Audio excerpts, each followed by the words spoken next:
I think that as we go, we could go all around town, and we can certainly take our own paths to work and back, or to wherever we go and back, and we don't sometimes see what the rest of the community looks like. And I think our streets and curbs and gutters downtown certainly make an impact on other people and visitors as well as customers. I think it's pride in the community usually starts in our leadership. And we've talked about this, I don't know how many years and how many times, and we're not sure where to go from here. I know the P&Z committee is totally frustrated because a lot of it falls back on, always seems to fall back on our committee to either side or something, but then nothing happens. And we're not sure where you want to go with this. We do know that the old shoe store downtown is causing damage to the adjoining buildings. I would like to address that a little bit. Sure. At the last APC meeting, I brought it to their attention and I said, let's work on a community effort to see what we can do about this building.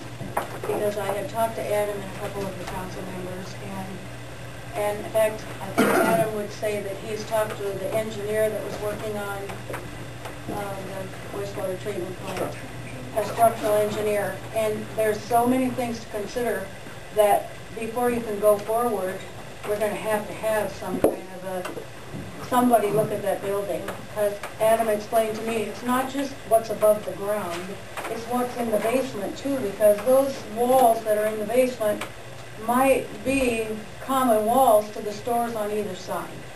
So we've talked around and round and round and round in circles about this, and that we decided that we should get the Garys together, we should get Domino's, we should get the people that, I said the wrong person, who owns the Gifty?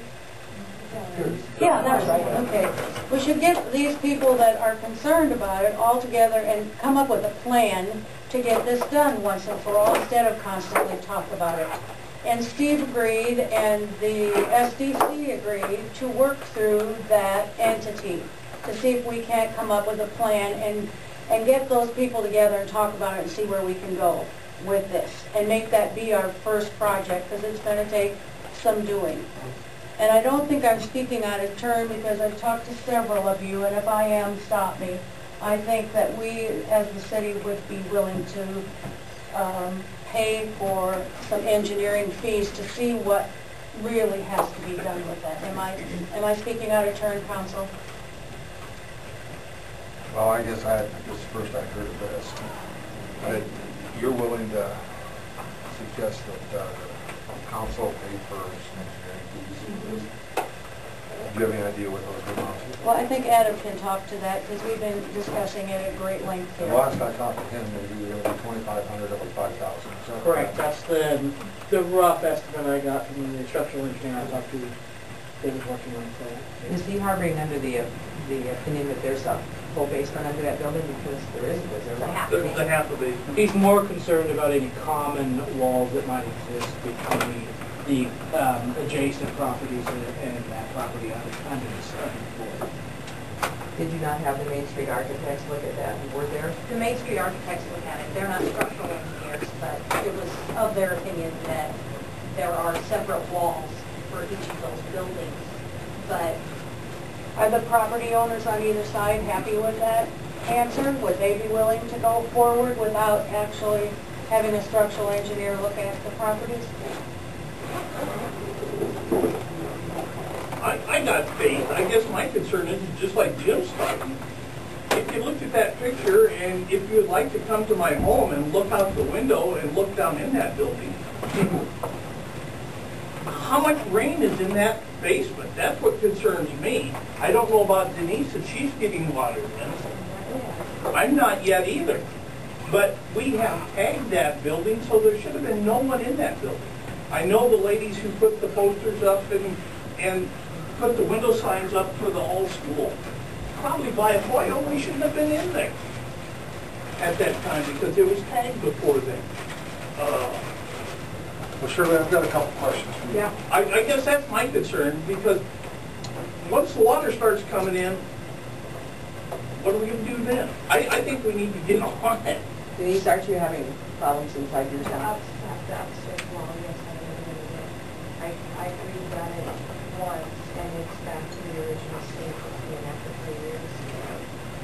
See, they can't fix the tuck pointing on their building or anything with that. That's there. Did you get offered that building a few years ago? Sure did. And you turned it down, why? I didn't have the money to take it over. The old shoe store agreement? The city? The city had it at one time. Chamber had it at one time. Matter of fact, they turned it over to the city. Yeah. The city, in my understanding, has never taken title of that building. Never have. No one has. No one has. So it was never the city building, is that correct? Okay, are you willing to, as one of the property owners, waive any liability by taking care of, having somebody else take that building down? I'll waive my liability. You can't do Well, more damage to your I building. can't do any more damage to it. See, the question is, Shirley, review those figures for us all, what you thought it was going to take to tear this building down. When we talked to the asbestos removal person, it was going to take about up to $5,000 to come in and take out the asbestos. But he included over a day's worth of work to have his crew come in and tear out the shelving and stuff in the building. So a lot of that stuff could be done ahead of time. You know, I don't know why we would want to hire his crew to come in and spend a day in there tearing all the shelves out that held all the boxes of shoes. Because I heard $7,000 for this business. It was, I don't have 60 some odd, it was 68, 69. was it $6,800? Okay, and then somebody had gotten a bid from Worcester as to what it was going to take to tear it down. Yeah, we talked to him last year, and it was roughly about $67,000 to See, I called Nobby, I called Yeah. Worcester this week, and I said, you're aware, there's a basement under there. A partial basement, yes. What do you say? And he said he wanted to come back because that was not a consideration. Because, and I asked the same thing of another contractor in town. And their liability for something like that, they said, Steve didn't even want to touch it out there without having a structural engineer come in there. And that's a good point. One of the things the structural engineer did point out to me, and that's where subflooring comes in. As you said, Adam, even if they don't actually share the walls in the basement, when you go to compact anything into that basement area, you will be causing stress on the other walls. And see, that's what Worcester said. We said, we don't know where to go with this. Because if we go in there and pack dirt up against two other basement walls, they could collapse, and we could be winding up owning that building. And that's why I asked you whether you would be willing to waive off liability for your building and everything in it. Well, what are we going to do, Nick? No, I'm just saying, do you want the city to assume that liability, or do you want to? It's not just me. You know what I really find disgusting about this whole project? Now, this is owned by, well, We find it disgusting too, by attorneys, yeah. it's owned by an LLC or a trust that's really a shell for Russ Winchell and his daughter, who are attorneys in Carroll. Very wealthy people, own a large amount of land, are millionaires, I would assume, many times over.